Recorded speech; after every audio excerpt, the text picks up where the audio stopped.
오늘 성경 말씀은 에베소서 4장 1절에서 16절입니다. 오늘 설교 본문은 신학적으로 그리스도론적인 교회론에 해당합니다.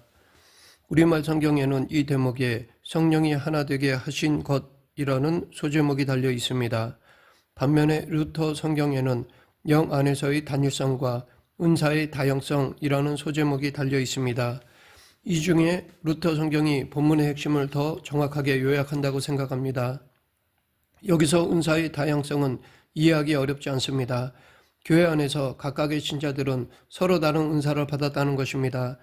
11절 그가 어떤 사람은 사도로, 어떤 사람은 선지자로, 어떤 사람은 복음 전하는 자로, 어떤 사람은 목사와 교사로 삼으셨으니 이런 역할을 가리켜 은사라고 합니다. 카리스마, 즉 은사에는 질적인 차이가 없습니다.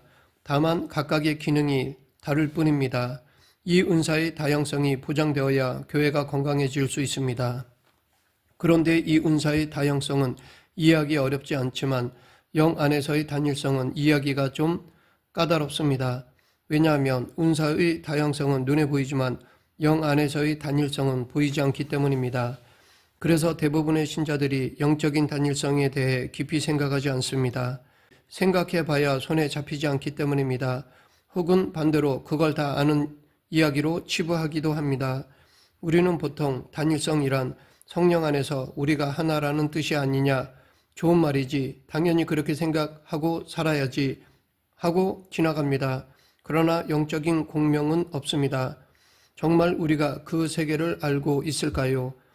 본문 4절부터 6절 상반절 몸이 하나요 성령도 한 분이시니 이와 같이 너희가 부르심의 한 소망 안에서 부르심을 받았느니라. 주도 한 분이시오 믿음도 하나요 세례도 하나요 하나님도 한 분이시니. 사도 바울은 모든 것이 하나라고 했습니다. 몸이 하나요 라고 할 때 이 몸은 역사적인 예수님을 가리킵니다. 예수, 성령, 하나님, 믿음, 세례, 소망이 다 하나입니다. 그 안에서 부르심을 받았습니다. 이 부르심은 소명입니다. 그 소명이 곧 은사입니다. 그러니 은사는 다양하더라도 영적으로는 우리 모두가 하나라는 것입니다. 특히 6절 상반절에서 말하는 하나님도 한 분이라는 말을 보면 다른 것들은 모두 이 개념에서 나온 것입니다.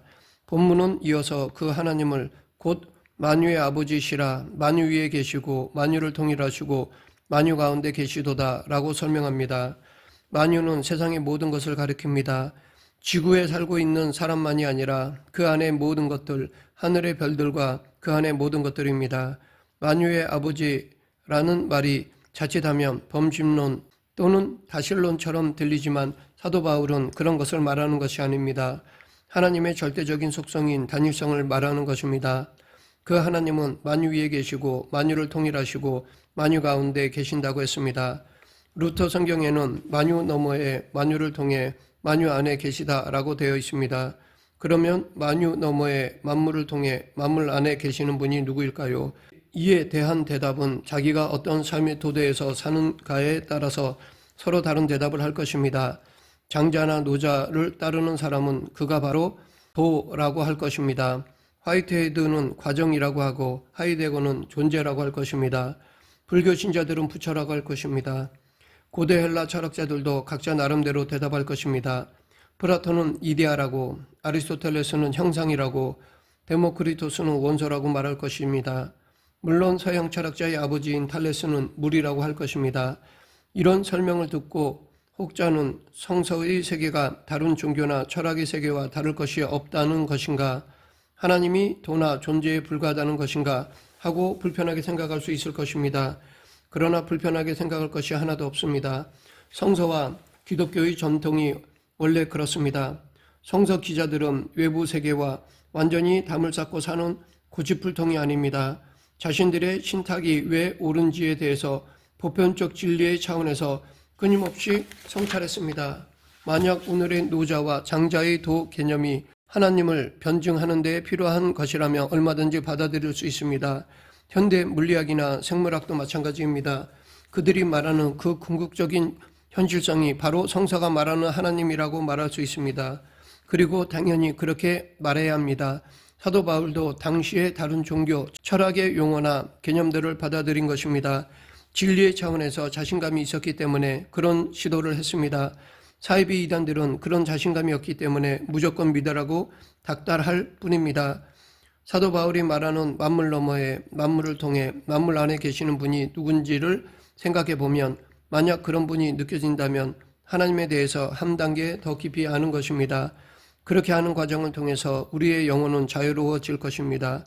이것이 너무 복잡하다고 생각되더라도 골치가 아파도 생각해야 합니다. 성경이 바로 그런 분을 말씀하기 때문입니다. 성경에 이런 대목을 생각하지 않는다는 것은 하나님을 생각하지 않는다는 뜻입니다. 하나님을 생각하는 사람이라고 한다면, 그리고 하나님의 구원을 희망하는 사람이라고 한다면 반드시 이 대목을 생각해야 합니다. 그 대답은 하루 이틀에 끝나지 않습니다. 죽을 때까지 질문하고 대답을 들어야 합니다. 의심한다는 것이 아니라 궁극적인 생명에 대한 관심을 놓치지 않는다는 것입니다. 이것이 바로 영성입니다. 하나님이 만유 너머에 만유를 통해 만유 안에 계시다라는 말은 모든 것들의 존재 근거가 하나님이라는 뜻입니다. 세상의 모든 것은 하나님으로부터 왔고 하나님을 통해서 유지되며 완성됩니다. 그러면 왜 만유가 하나님을 통해서만 완성되는 것일까요? 이것은 인간의 실존적인 한계를 전제하는 이야기입니다. 우리는 모두 피조물입니다. 인간은 일종의 질그릇과 같습니다. 우리 스스로는 완성될 수 없습니다.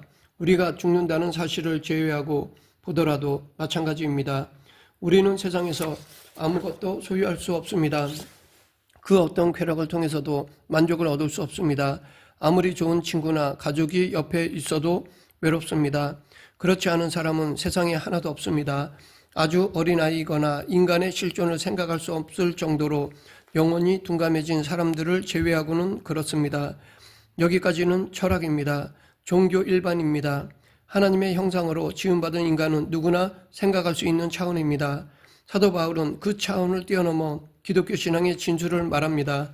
그는 만물의 충만을 이룬 자가 있다라고 말합니다. 바로 예수 그리스도입니다.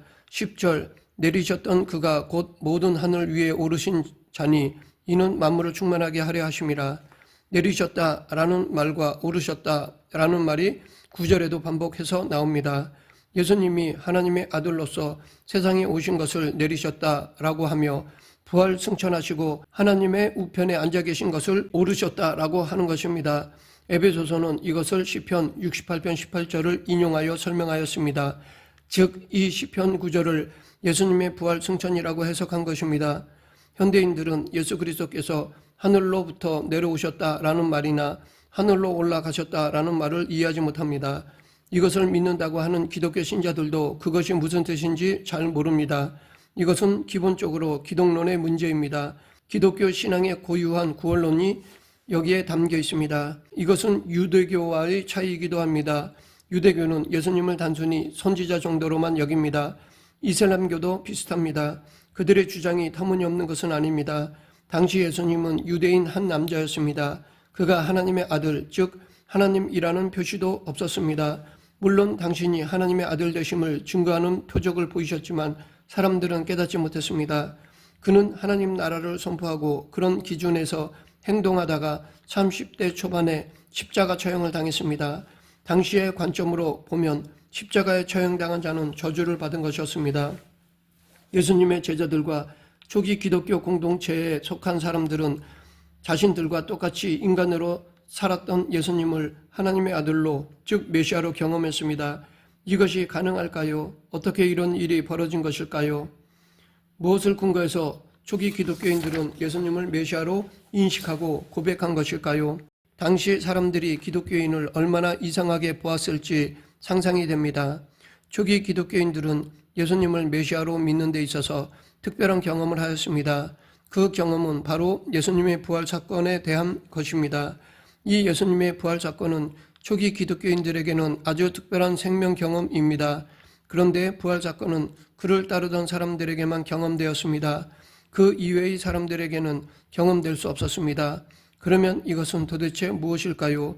이것은 신문 기자가 현장을 취재해서 뉴스로 보도할 수 있는 것이 아닙니다. 이것은 마치 시인의 시적 경험, 음악가의 음악 경험을 뉴스처럼 보도할 수 없는 것과 같습니다. 사도들과 초기 기독교인들은 예수님에게서 질적으로 새로운 생명을 경험했습니다. 그 질적으로 새로운 생명 사건이 곧 하나님입니다. 예수님을 통해서 하나님을 경험한 것입니다. 그래서 그들은 예수님이 하나님의 생명으로 변화되었다는 사실을, 즉 승천하셨다는 사실을 믿을 수 있었습니다. 이런 신앙이 바로 오늘 본문에도 그대로 반복된 것입니다. 예수님이 하늘에서 내려오셨다가 때가 되어 하늘 위로 오르셨다고 말입니다. 계속해서 10절 하반절에서 예수님의 내려오심과 올라가심으로써 만물이 충만하게 되었다라고 선포합니다. 충만하다라는 말은 완성되었다라는 뜻 또는 구원이 이루어졌다라는 뜻이기도 합니다. 이것이 기독교 신앙의 중심입니다. 예수 그리스도를 통해서 구원이 완성되었습니다. 만물이 완성되었습니다. 물론 아직은 그것이 실증적으로 실현되지는 않았습니다. 여전히 죽어야 하고 고뇌하고 병들고 늙고 외롭고 실수하고 양심의 불안에서 벗어나지 못하고 허무한 순간도 많습니다. 세상의 많은 것들이 서로 충돌하고 있습니다. 이유를 알 수 없는 고난도 많습니다. 표면적으로만 본다면 세상은 여전히 미완성이고 비어있는 구석이 너무나 많습니다. 그러나 예수님을 통해서 존재론적으로는 만물이 완성되었습니다. 예수 그리스도를 통해서 죄와 죽음이 해결되었습니다. 이것이 해결되었으면 생명을 얻은 것입니다. 눈에 보이는 것만을 진리라고 믿는 사람들에게는 이런 기독교 신앙이 공허하게 보일 것입니다. 그러나 신앙의 세계로 들어간 사람들에게는 만물의 완성이 신비롭게 경험될 것입니다. 말씀을 맺겠습니다. 만유 너머의 만유를 통해서 만유 안에 계신 하나님은 곧 예수 그리스도이십니다. 그의 성육신과 부활을 통해서 만물이 완성되었습니다. 지금 우리는 비밀스러운 방식으로 그 만물의 완성을 경험하고 참여할 수 있습니다. 이런 사실을 알고 믿는 사람은 성숙한 사람입니다. 그리스도의 충만한 데까지 이른 사람입니다. 이런 사람은 세상의 온갖 교훈의 풍조에 밀려 요동하지 않습니다. 우리 모두 이 진리의 말씀을 깨달아 그리스도의 충만한 데까지 이르는 성도가 되길 축원합니다. 기도하겠습니다. 사랑과 은혜가 풍성하신 하나님 아버지, 성경의 깊은 의미를 깨달아 더 성장, 성숙되어지는 저희 모두가 되게 하여 주시옵소서. 예수님 이름으로 기도드립니다. 아멘.